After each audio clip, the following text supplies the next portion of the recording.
Right, well, welcome back to Countdown into Australia, Meat Loaf. Thank you, Ian. Where are we now? Dallas? No, we're in Austin, Texas, the capital of Texas. Right. And if you... Nope, you can't look out that way and see the Capitol building. We're lower. Well, I'm waiting for the what is it? The turtles. Turtles. Yeah, this is turtle land here all along by. This is the Colorado River. Right here we have the Colorado River, and this river runs from the Gulf of Mexico down by Galveston all the way through the Grand Canyon in Arizona. I tell you what, we've gone far enough. I think we'll stick right here. Now listen, a lot's happened to you since you're out in Australia. The album went so well in Australia, still selling. Yeah, still selling. They called us the other day, said it was up to, I don't know, some enormous figure. Right. Enormous figure for records. Yeah, it did, all over the world. Album did real well all over the world with the exception of Japan. Right. I don't know. It's been a long time since that album was released, though. Yeah, 2 years, but that's all right. Gives you time to sort of sit back and gather things in and figure out where you're going from here, because you have to have a plan. If you go too fast, then you lose your sight of your game plan. It's like playing a soccer game or a rugby game, or something like that. Without a game plan, if you play too many in a row, you don't know who you're playing or who you're playing against or what you're playing for. Right. And so, I had to, some emotional problems coming off of, the fact that you are successful is sort of tough. The fact that you are a star gets a little tough, it gets a little mentally tough, the fact, because I never wanted to be called a star, or anything like that. But then the fact is that you are, and you have to deal with it, and you have to come to grips with that fact. And so that takes a while for a person to deal with that. And you just sort of learn how to deal with your lifestyle. It's a different life, Now, with Bat Out of Hell, not that it was a concept album, but it was an album that was unique in its time of being released, because there was nothing else around, and probably nothing since like that sort of album. People have tried, but nothing like that, even our second one is not like Bat. It's a different kind of thing. I think it's as good, if not better in some respects, but it's different, Right. And it was hard coming up with it was real tough. Trying to have a follow to Bat Out of Hell, because Bat Out of Hell is a real special record. I mean, I still listen to that today, and I've known it longer than anybody else, and I love that record. And I love the new one too, And the new one's Bad for Good. The working title was Renegade Angel, but the song never got written, so we didn't do that one. It's Bad for Good. Now, is it the same songwriters, the same team? Jim Steinman, yeah, me and Jimmy. And Todd started out on the project, and we sort of lost him somewhere in the shuffle. I'm not quite sure where, but that's all right, because he did a lot of good work on this new record. And then Jimmy sort of took over, and then I sort of took over, and then the movie sort of took over that I'm doing now. I was about to say, it's not that you've been idle in the last 2 years, and you're in the middle of doing a movie. Yeah, no. Alice Cooper has already right, Alice Cooper, Blondie, Roy Orbison. So can the man himself tell us about the movie? Sure. The movie's about a character it's called Roadie, just Roadie, not the Roadie, but Roadie. And it's a man called, it's about the story of a man called Travis W. Redfish, who was from Corpusville, Texas. And Travis Redfish drives a beer truck and delivers beer, and is a mechanical genius. And the idea of the movie is to create the new hero, the new American hero, or the new world hero, or whatever, meaning me, which is sort of humorous to me. And he knows nothing about music business at all. And he doesn't understand why anybody makes records, and why anybody did, since Buddy Holly died anyway. That's his trip. And he's into country and western, or country rock or whatever. And he gets picked up by a girl named Lola Boulabays from Tulsa, Oklahoma, who is a groupie and who is a virgin. Right. And how many virgin groupies there are, I don't really know. But anyway, so she takes him on this adventure, and and he becomes a roadie. Right. And he doesn't know what a roadie is when it first starts, and he sets up Hank Williams equipment in 10 minutes, sound and everything. And it's like it has, you pan the club where he's at, and he comes back around and it's all set up. Right. And he fixes transmissions and drives without clutches and fixes televisions and builds an entire, they cut the power on a Blondie concert. And he uses trucks and hay wagons and horse manure and cow manure and all this stuff, and puts it all together and creates this entire unit to run an entire concert. And then at the end of the movie, I won't tell you the end. You're not supposed to tell the end. I don't know. That's something I've seen on television. Don't ever tell them in. Outside your hotel with all the cruise equipment and that, there's a beer truck Oh yeah, And beer there's a bus. There's a bus, Texas or bus. You know, that's Alice Cooper. See, I save Alice Cooper's concert. Right. He's got this brand new world famous sound equipment, and nobody can fix it. You know, nobody knows what's wrong with it. And Travis comes in and asks for a dime and a knife and, you know, some tinfoil and stuff, and fixes it. And it's called the Redfish way. Right. Because this guy, you know, and so he wants to go home because his sister's getting married to his best friend, and Alice says, well, if you fix my sound system, I'll get you a bus. Right. So that's it. I come from New York, Madison Square Garden, down to Texas in this bus, and to Joe Ely's Texas, You and Me. Now, can you just tell us some of the people that are in it? There's Art Carney and Gaylord Sartain, who's on a show called Hee Haw here in America, and this young actress who's in a Paul Mazursky film, which is coming out in December, called Khaki Hunter, who's fantastic. Rhonda Bates, who was on a lot of American television. And then there's Blondie, Alice Cooper, Roy Orbison, Hank Williams Jr. The soundtrack consists of Bob Seger, The Cars, Jackson Browne, Styx, Earth, Wind and Fire, myself. It goes on and on and on. Now, for a singer, you're not really singing? No, I don't sing in this film. The only time that it's not really singing, it's a thing where I make a group because they refuse to go on. I bend this mic stand, scare them half to death, and force them out there, and I see this girl Lola, and we do this thing that's sort of like, it's sort of like based on the Queen thing, Get Down, Make Love. Right. It's a sort of rhythm thing, and it goes, I go Lola, and they go Lola, Lola, Lola. You know, it's sort of spoken kind of sung kind of thing. But on the record, we're writing a whole piece, which will be on the soundtrack, make it a whole song, because they want to release that as a single. Now, before we get on to your touring plans, did any of your roadies take you out and teach you how to be a roadie? No, see, I was a roadie first. You know, I've been in the business for 13, 15, I don't know how long, a long time.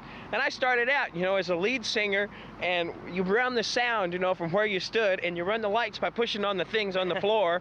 And, you know, and so I wouldn't let anybody touch the equipment with this band because they only slowed me down. And I had what I had was different sets of gloves for different things. And I had these mitts for these roadie, and I packed the trucks and trailers, set up and could fix amps, and so I knew what to do. You know, I know I go and be a lot of times that we were late, the crew was late or something on our tours, you know, and I'd be in there and they'd be telling me, the union crew would be going, who are you and what are you doing in here? I go, well, I just came down to see what's going on. Well, you're not supposed to be here. I said, well, I am. And they, right. You know, but I'd go down with the crew and hang out and check it out. So I know basically what's going on as a roadie. Right now, you've got the album. You hope that your album is out hopefully when? Well, as soon as I finish this picture, which we don't know. I mean, it's about 3 or 4 days behind, so it'll probably be a week late, sometime the end of December. Right. Then I hit the studio once again, and I got to finish up a few vocals, and then we got to mix it. You know, I can't see any more than 6 weeks, right. 7 weeks after we get out. Maybe in February, then if not the 1st of March. Then a tour, right? Then I have a tour in which, with the third record's going to be a live record. It's right. around the world, and we're going to start in Australia with it. And you told me to say this, so I will. Right. Well, I want to play in Tasmania, because I got this thing about I want to make it a Tasmanian release, limited Tasmanian release, you know, for my around the world thing. And so I'm going to record, like in you know, if I can get to Tasmania, I don't know, but I like the name Tasmania. I want to record in Sydney and Melbourne, right. You know, and then sweep on in and go into, you know, for the live album. Do one. You know, and we'll record like 25 cities, right. and take something from each performance, you know, right. So that you know, it's like everybody feels a part of the record. Now I've got to ask you, how grueling is it for you? You've put so much. I mean, when we saw you last time on stage, and we first got the taste of it with. Well, listen, I never wanted to work again. If that's what you're asking right. me, when I finished after 11 months, I'm on the floor, right. And I'm going, I ain't going back out. I mean, I never want to work again. I've had it. What the hell are you doing? You know, and I locked myself up, and then we for about 3 months, and then we started on the record last January. And then I started to sing again, and I didn't feel right. I didn't want to do it. I wasn't into it. You know, I wanted to rest. And then when I finally did get around to it, I started to sing, and we started to sing really hard. And then I did all these vocals, and then I wanted to go back in and do them, and something happened. And I couldn't figure out what was going on. It was like really bizarre. I thought it was mental. Right. So I went to a hypnotist and all these things. Finally, I went to this doctor, and he says, no, I had a paralyzed vocal cord. It was like sort of swollen. You get hoarse, and after you get hoarse and it swells down, swelling goes down. It's not like a nodule or something, you know, where you have to operate. Mm-hmm. But anyway, sort of permanently sort of swollen for a while, and it wouldn't vibrate properly on this side.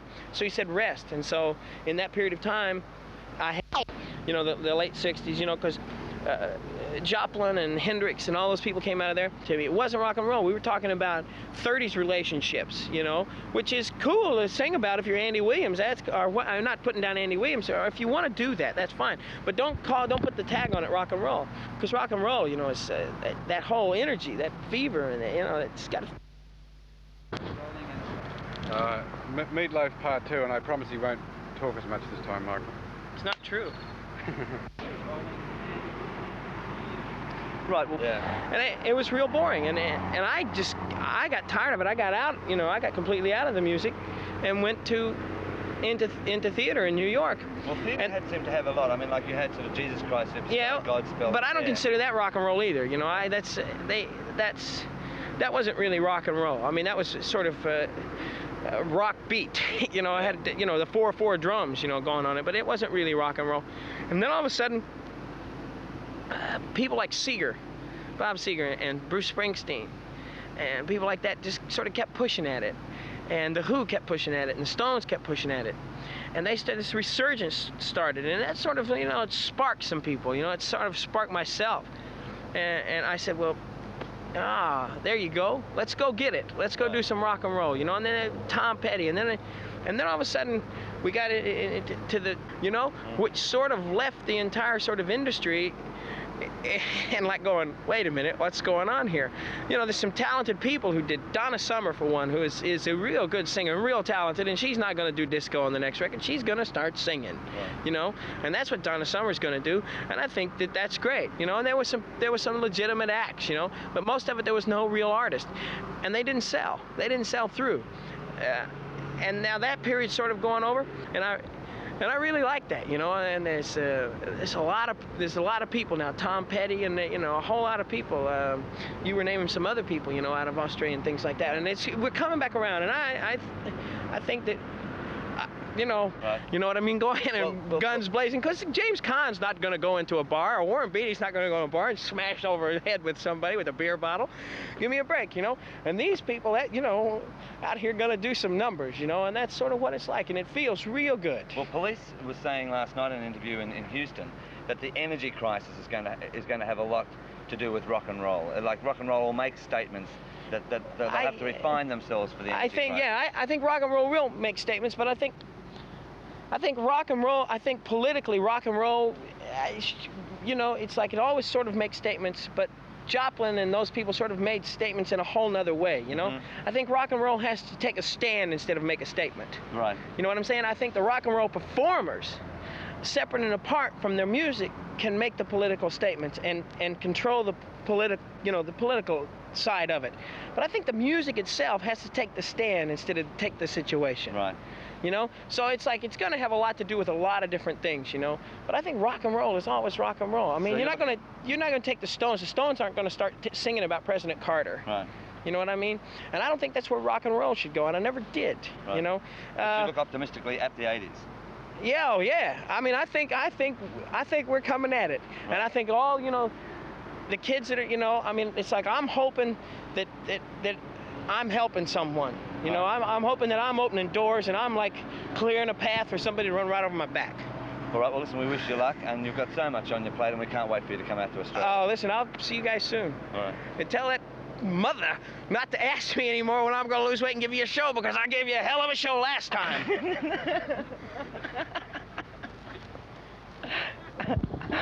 Cut!